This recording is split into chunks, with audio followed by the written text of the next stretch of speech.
चलिए स्टार्ट करते हैं। तो there is a interaction between a biotic and biotic component. There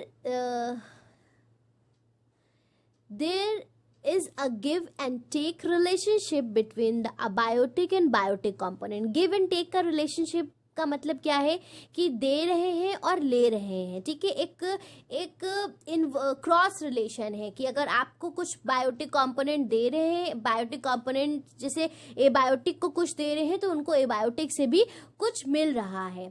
the abiotic component supplies nutrients to producers, producer prepare food. अब देखो जो abiotic component, जैसे यहाँ पे सूरज क्या है, इसकी sunlight, this is a abiotic component. अब ये एनर्जी प्रोवाइड करता है प्लांट को जिससे वो अपना खाना बनाते हैं।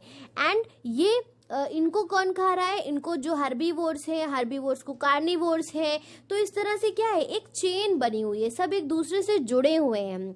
Food for consumers, and when producers and consumers die, they are decomposed into simple substances by decomposers। मतलब अब क्या हो रहा है कि जैसे सूरज की रोशनी से खाना बनाया पेड़ों ने, उन पेड़ों को हार्बीवोर्स ने खाया या कार्निवोर्स ने खाया या ओमनीवोर्स ने खाया। फिर जब ये सभी मर रहे हैं आफ्टर दे डाई, ठीक है, इनकी बॉडी पे कौन फीड करता है, डिकम्पोजर्स। इनकी बॉडी को सड़ाते हैं, गलाते हैं और उसको सिंपल सब्सटेंसेस में चेंज कर देते हैं जो भी मैटर होता है, and are put back into the soil. अब जब ये सारी चीज़ें डिकम्पोज होती हैं, चाहे वो पेड़ पत्ते हो, चाहे वो किसी एनिमल की डेड बॉडी हो या ह्यूमंस की हो, वो डिकम्पोज होके कहाँ जाती है, वो सॉइल, एयर एंड वाटर, मतलब उसके जो भी न्यूट्रिएंट्स हैं वो सॉइल में, एयर में और वाटर में जा रहे हैं। They are again absorbed by the producer and the cycle is repeated over and over। अब जैसे एयर में हो गया या ज़मीन के अंदर वो सारे न्यूट्रिएंट्स गए, जैसे आपने पढ़ा है ना कि ये जो ह्यूमस है ये क्या है, बैक्टीरिया जब डेड डिके पे फीड करते हैं तो उसको खाद में कन्वर्ट कर देते हैं, वो खाद सॉइल अब्जॉर्ब करती है तो उसकी जो फर्टिलिटी है वो बढ़ती है। इसी तरह से यहाँ पे क्या हो रहा है कि जो भी डेड डिके सॉइल में जा रहा है वो सॉइल से फिर कहाँ उसको अब्जॉर्ब कौन कर रहा है, जब अगर किसी ज़मीन की फर्टिलिटी बढ़ती है, उसमें रिच न्यूट्रिएंट्स होते हैं, तो उसका मतलब क्या है कि जब उस पे कोई भी पेड़ पौधे ग्रो करेंगे तो वो और ज़्यादा अच्छे फ्लरिश करेंगे। तो इनडायरेक्टली क्या हो रहा है, एक साइकिल बन रहा है। जैसे प्लांट को रैबिट ने खाया, रैबिट को इसने खाया, फिर एनिमल्स ने खाया, फिर ये मरने के बाद फिर सब मिट्टी में मिल गए, फिर वो प्लांट्स ने फिर से रीअब्जॉर्ब किया और फिर से नए प्लांट निकल आए। तो ये कंटिन्यूअस साइकिल है और इस साइकिल को क्या कहा जाता है, साइक्लिंग ऑफ मैटर, ठीक है। साइक्लिंग ऑफ मैटर का मतलब क्या है कि जहाँ पे सारी चीज़ें एक दूसरे से जुड़ी हुई हैं और वो इस तरह से सर्कल चलता रहता है। लोग प्लांट्स ग्रो करेंगे, एनिमल्स उनको खाएंगे, एनिमल्स की डेथ होगी, वो सॉइल में बरी आउट हो जाएंगे, फिर उनके न्यूट्रिएंट्स फिर से सॉइल के थ्रू नए पेड़ों को मिलेंगे, नए पेड़ फिर से ग्रो करेंगे, तो एक साइकिल चलती रहेगी। So this cycle is known as cycling of matter. I hope कि बहुत अच्छे से क्लियर हो गया होगा कि साइक्लिंग ऑफ मैटर क्या है। आगे बढ़ते हैं, अब बहुत ही इंपॉर्टेंट टॉपिक है फूड चेन। ग्रेजुएशन तक के आपको ये सारी चीज़ें काम आने वाली हैं। ऐसे टॉपिक्स हैं, ये ऐसे इंपॉर्टेंट टॉपिक्स हैं जो इनफैक्ट लाइफ टाइम के लिए आपको ये सारी चीज़ें पता होनी चाहिए। इकोसिस्टम क्या है, फूड चेन, फूड वेब क्या है, टर्म्स किसने दिए हैं, बहुत ही इंपॉर्टेंट है, ठीक है। अब बात करते हैं कि फूड चेन क्या है। Food chain is the feeding interaction between organisms of different population। feeding interaction का मतलब क्या है, जहाँ पे खाया जा रहा है, ठीक है, खा रहे हैं और एक दूसरे के बीच में इंटरेक्शन है, of different population in an ecosystem. एक इकोसिस्टम में डिफरेंट पॉपुलेशन, डिफरेंट स्पीशीज के बीच में जो एक खाने का इंटरेक्शन है उसको फूड चेन कहते हैं। It comprises unidirectional flow of energy. Unidirectional flow of energy का मतलब है कि फूड चेन में एक ही डायरेक्शन में एनर्जी फ्लो करती है, ठीक है। ये नहीं है कि बाई डायरेक्शनल है, एनर्जी एक डायरेक्शन में फ्लो करेगी। In the form of food. अब किस फॉर्म में एनर्जी फ्लो करती है, फूड के फॉर्म में, फ्रॉम प्रोड्यूसर्स। अब कहाँ से एनर्जी का फ्लो स्टार्ट होता है, प्रोड्यूसर्स से। प्रोड्यूसर्स क्या है, ग्रीन प्लांट्स हैं, जो to consumers through a series of organisms that eat. अब वो कहाँ तक के जा रहा है, ऑर्गेनिज्म से सेकेंडरी कंज्यूमर्स, ठीक है, आगे बढ़ता चला जाएगा। That eat and are eaten by other organism, मतलब एक पूरी सीरीज बनी हुई है जहाँ पे एक को कोई दूसरा खा रहा है, उस दूसरे को कोई तीसरा खा रहा है और उस तीसरे को कोई चौथा खा रहा है। तो ये जो चेन बनी हुई है इसको हम क्या कहते हैं, इसको हम फूड चेन कहते हैं। यहाँ आप डायग्राम में देख सकते हैं, सबसे पहले हमारे पास क्या है, प्लांट्स हैं जो कि खुद एक प्रोड्यूसर्स हैं, इनको इसने खाया जो कि प्राइमरी कंज्यूमर है, और प्राइमरी कंज्यूमर को कौन खा रहा है, सेकेंडरी कंज्यूमर। तो ये एनर्जी एक डायरेक्शन में फ्लो कर रही है, इसको हम क्या कहते हैं, इसको हम कहते हैं फूड चेन। ओके, अब इसके फीचर के बारे में बात करते हैं, features of a food chain. तो sun is the primary source of energy for all food chain. Sun क्या है, सबसे पहला सोर्स है जहां से एनर्जी प्रोवाइड हो रही होती है। ठीक है, तो ये हमने पहले भी बात करी थी, sun is the ultimate source of energy, क्योंकि सूरज की ही रोशनी के जरिए से प्लांट्स अपना खाना प्रोड्यूस करते हैं। तो इनिशियल एनर्जी कहाँ से आती है, सन से आती है। Living beings are dependent on one another for their survival. अब जितने भी जीवित जीव हैं वो निर्भर करते हैं, डिपेंड करते हैं दूसरों पर अपने सर्वाइवल पे। मतलब हमें क्या चाहिए, हम प्लांट्स के ऊपर डिपेंड करते हैं। ठीक है, नॉन वेज, अगर हम नॉन वेजिटेरियन हैं तो हम एनिमल्स के ऊपर डिपेंड करते हैं अपने सर्वाइवल के लिए, अपनी लिविंग के लिए। कोई एक एनिमल है तो वो दूसरे एनिमल को खाता है, तो वो उस पर डिपेंड करता है अपने सर्वाइवल के लिए। अ गोट ईट ग्रास। अब जैसे एक बकरी क्या है, वो घास खाती है। एंड मैन ईट्स गोट, और मैन क्या कह रहा है, गोट को as a meat. Similarly deer eat plant and is eaten by a tiger. इसी तरह से डेयर क्या है, वो प्लांट कंज्यूम करता है और उसको कौन खाता है, टाइगर खाता है। This sequence of eating and being eaten forms a food chain.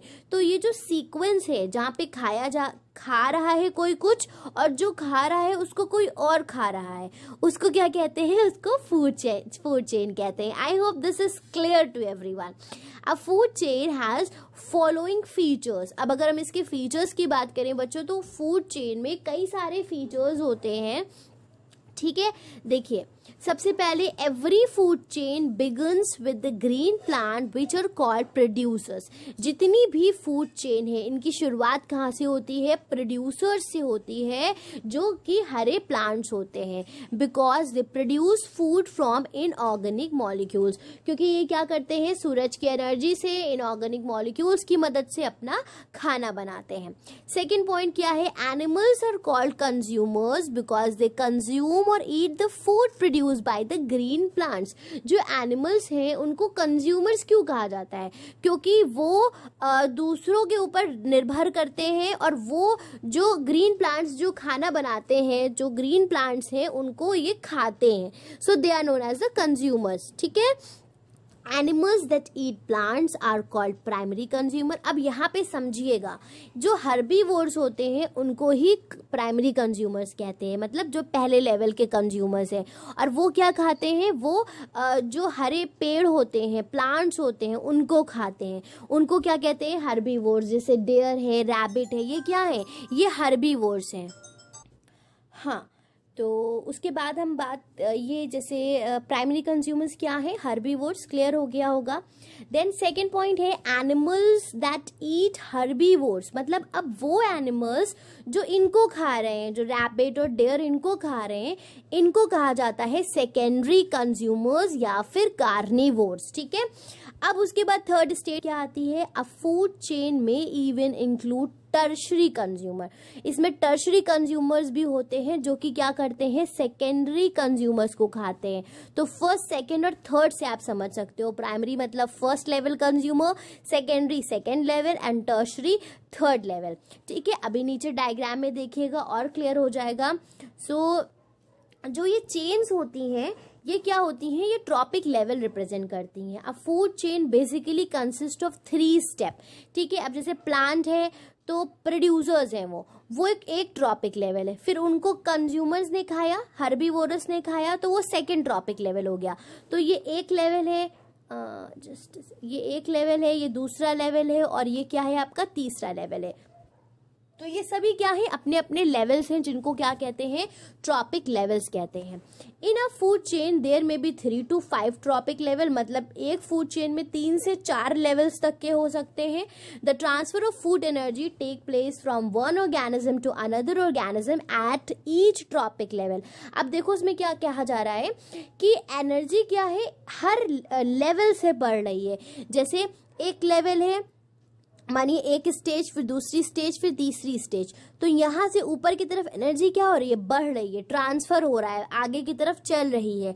तो प्रोड्यूसर से कंज्यूमर्स में जा रही है, कंज्यूमर्स प्राइमरी कंज्यूमर्स में जा रही है, प्राइमरी से सेकेंडरी कंज्यूमर्स में जा रही है, एंड सेकेंडरी से टर्शरी कंज्यूमर्स में जा रही है। होप कि पूरी तरह से समझ में आ गया होगा। अगर कोई भी कंफ्यूजन है तो कमेंट बॉक्स में कमेंट करके आप मुझसे पूछ सकते हैं। ठीक है, मैं शॉर्ट मैंने सोचा I will be means making short videos on your queries. ठीक है, छोटे छोटे टॉपिक्स जो आपको नहीं समझ में आते हैं मुझे कमेंट सेक्शन में कमेंट करके बताइए, उसके लिए मैं अलग से वीडियोस बनाऊंगी, सो दैट आपको सारी चीज़ें इतने अच्छे से क्लियर हो जाएं कि बायो में कभी आपको कोई दिक्कत नहीं होगी। All living organism from form one और other trophic level in a food chain. ठीक है, जितने भी लिविंग ऑर्गेनिज्म है वो क्या करते हैं, ट्रॉपिक लेवल फॉर्म करते हैं। जैसे यहाँ पे देखिए फिगर 4.3 में 4 ट्रॉपिक लेवल्स दिए हुए। तो सबसे पहला ग्रास यानी कि प्रोड्यूसर्स, ये क्या है, सबसे पहली ट्रॉपिक लेवल है।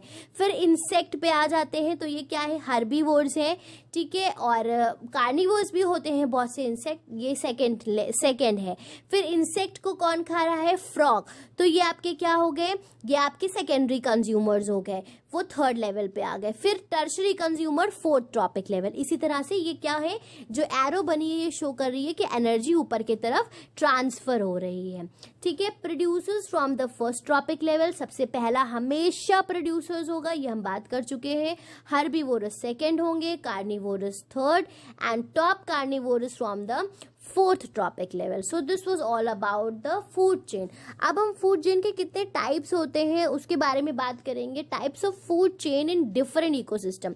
अच्छा, डिफरेंट इकोसिस्टम का मतलब क्या है कि जमीन पे रहने वाले एक ऑर्गेनिज्म है तो उनका एक अपना इकोसिस्टम है। इसी तरह से समुद्र के अंदर अलग अलग ऑर्गेनिज्म पाए जाते हैं, वहाँ का एक इकोसिस्टम अलग है। जंगल की अगर बात करी जाए वहाँ पे डिफरेंट डिफरेंट एनिमल्स है, उनका एक इंटरेक्शन अलग है। तो अलग अलग जगहों के हिसाब से इकोसिस्टम डिफर करता है।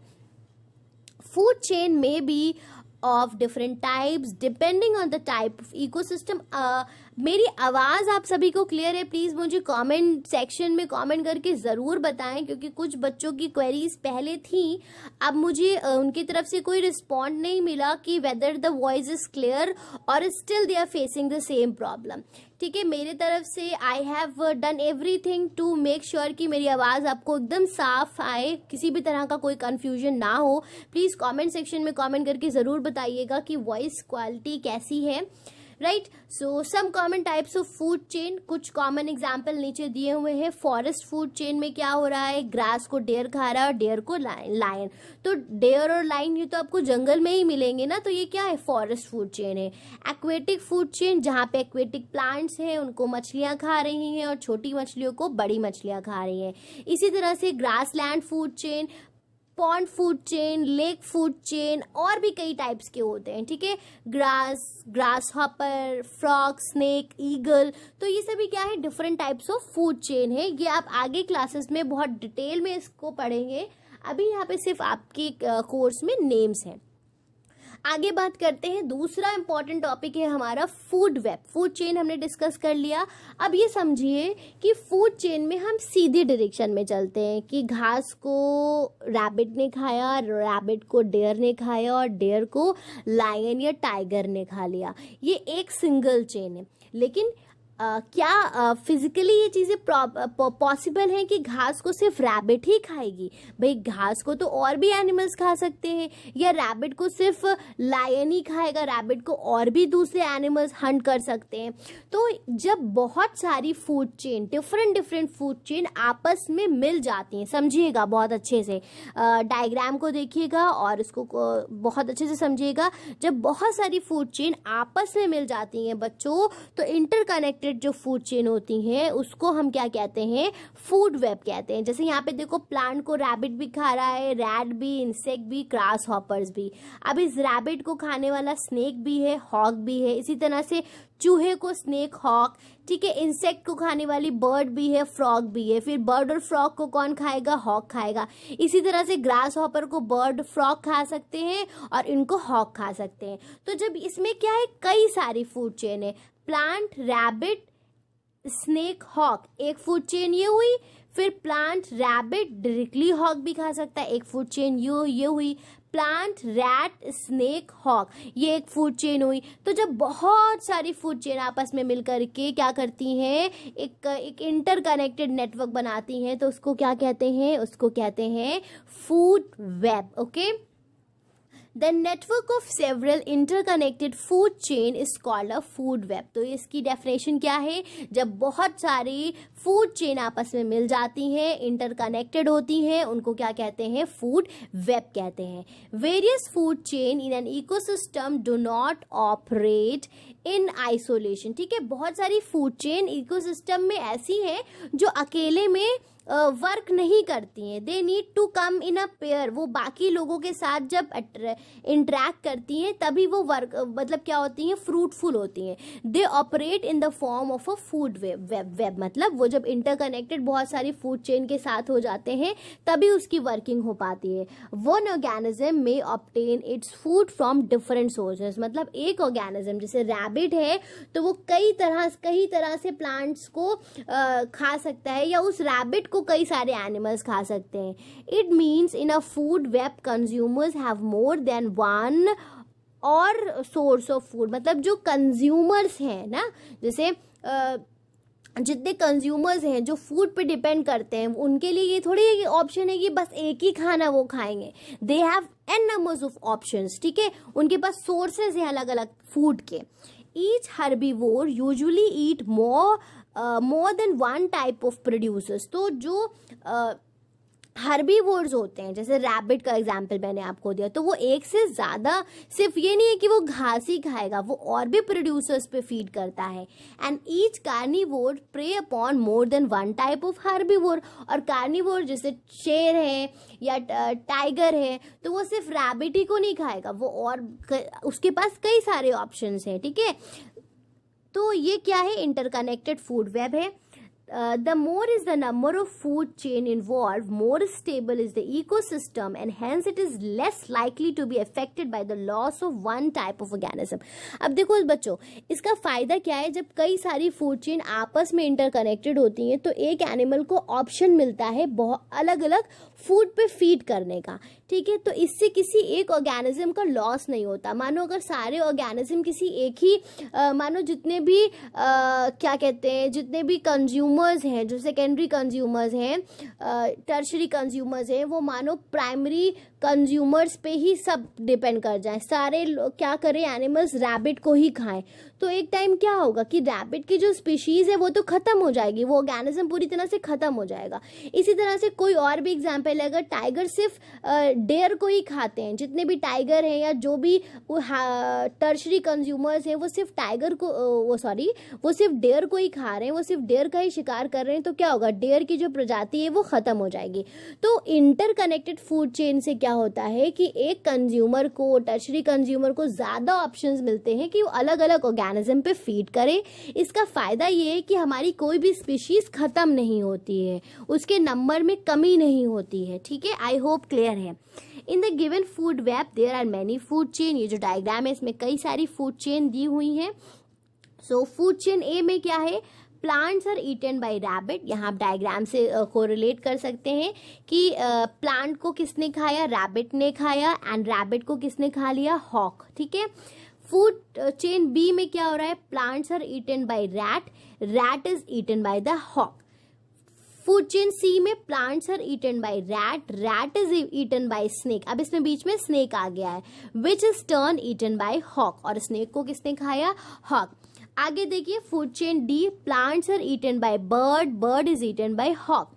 Food chain E, plants are eaten bye grasshopper, grasshopper is eaten by bird which is eaten by hawk. Food chain F, plants are eaten by grasshopper, grasshopper is eaten by frog and frog is eaten by snake and snake is by the hawk. मतलब सब क्या है, एक दूसरे से connected है. Plant को grasshopper ने खाया, ग्रासहॉपर को फ्रॉग ने खाया, फ्रॉग को स्नेक ने खाया और स्नेक को हॉक ने खाया. और लास्ट फूड चेन जो है उसमें प्लांट ग्रासहॉपर्स को खा रहे हैं, ग्रासहॉपर जो है बर्ड्स जो है वो ग्रास हॉपर्स को खा रही हैं, फिर स्नेक बर्ड्स को खा रहे हैं और लास्ट में जो हॉक है वो स्नेक को खा रही है. तो ये सभी क्या है, आपस में मिले हुए हैं, एक दूसरे से इंटरकनेक्टेड है और इसी को हम क्या कहते हैं, इसी को हम कहते हैं फूड वेब. ठीक है. Thus from the above example, hawk prey upon rabbit, मतलब हॉक किसको खा रहा है, rabbit, rat, snake, bird, frog and snake prey upon rabbit, rat, frog and bird. ठीक है. मतलब हॉक जो सबसे हाई लेवल का ट्रॉपिक लेवल है वो इन सबको खा रहा है, जो नीचे आते हैं स्नेक पे वो जो नीचे रैबिट, रैट, फ्रॉग, बर्ड्स उनको खा रहा है. यहाँ पे डिफरेंस दिया हुआ है, इसको भी हम डिस्कस करेंगे. इकोलॉजिकल पिरामिड को भी इसी वीडियो में डिस्कस करेंगे, चेक पॉइंट 2 तक के डिस्कस करेंगे. वीडियो को लास्ट तक के देखिए और कमेंट ज़रूर करिए वीडियो पे एंड मुझे बताइए कि आपको कैसे चीज़ें समझ में आ रही हैं और आप किस तरह का एक्सप्लेनेशन चाहते हैं. साथ ही साथ वीडियो को लाइक करना, चैनल को सब्सक्राइब करना मत भूलिए. Difference between the food chain and food web. तो it is a sequence of eating and being eaten among the living organism to transfer the food energy. ये एक सीक्वेंस है जहाँ पे खाया जा रहा है और खुद जैसे कोई किसी फूड को खा रहा है और जो खा रहा है उसको कोई और खा रहा है, इसमें क्या हो रहा है, एनर्जी का ट्रांसफर होता है. It is a system of interconnected food chain. Food web क्या है, कोई सीक्वेंस नहीं है, ये एक सिस्टम है, इसमें कई सारी फूड चेन मिली हुई हैं. It has maximum 4 to 5 trophic level. Food chain में 4 या 5 ही ट्रॉपिक लेवल्स होते हैं. और अगर फूड वेब की बात करी जाए so it has numerous food chain. उसमें कई सारी फूड चेन होती हैं और हर फूड चेन में 3, 4, 5 ट्रॉपिक लेवल्स होते हैं. It is a part of food web. Food chain क्या है, फूड वेब का एक हिस्सा है. जैसे अभी हमने ऊपर इतनी इंटरकनेक्टेड की बात करी कि रैबिट ने घास को खाया, रैबिट को हॉक ने खाया. ठीक है. इसी तरह से जो घास थी वो रैबिट ने खाई, फिर रैबिट को स्नेक ने खाया, स्नेक को हॉक ने खाया. तो फूड चेन एक हिस्सा है फूड वेब का. एंड फूड वेब की बात करी जाए तो उसमें बहुत सारी फूड चेन्स होती हैं. Food chain do not help in stabilizing the population of endangered species. Food chain से जो endangered species हैं उनकी population stabilize नहीं होती है. मतलब food chain में तो एक sequence चल रहा है. ठीक है. उससे population पे effect पड़ता है.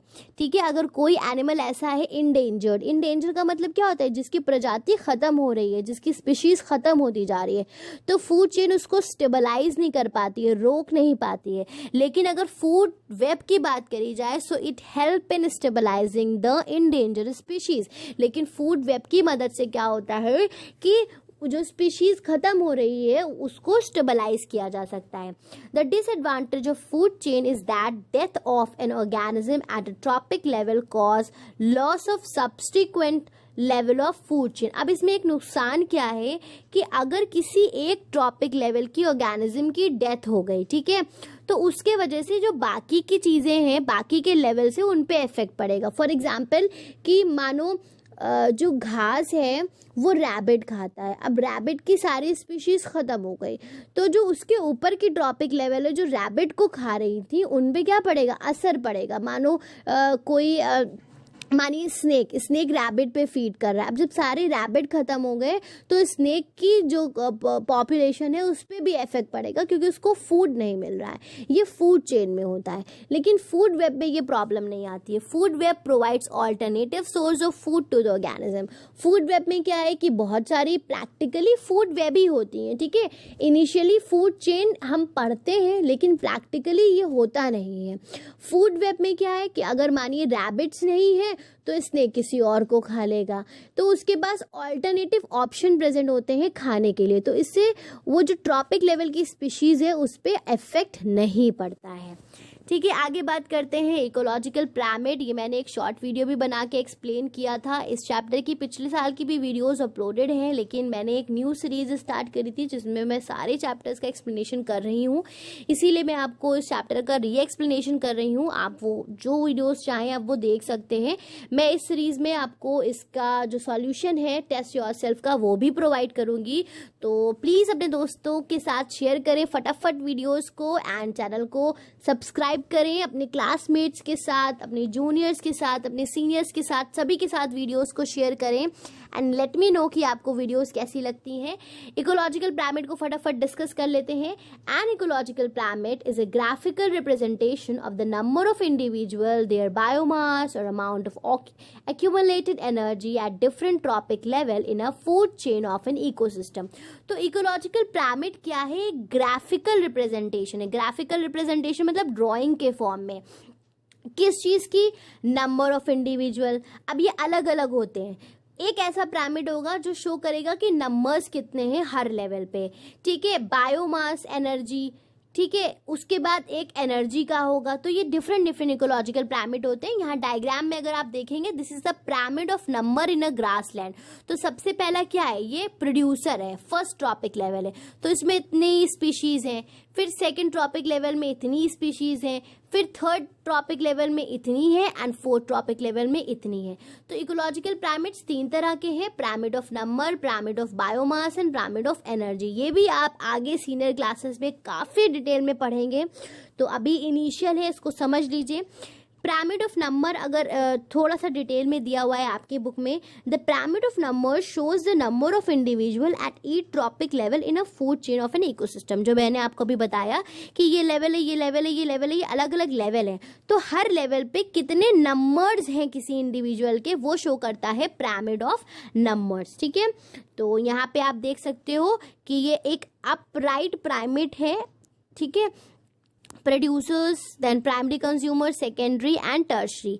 तो ये पिरामिड ऑफ नंबर है, शो करता है कि नीचे से ऊपर जाते जाते नंबर्स क्या होते हैं? कम होते हैं।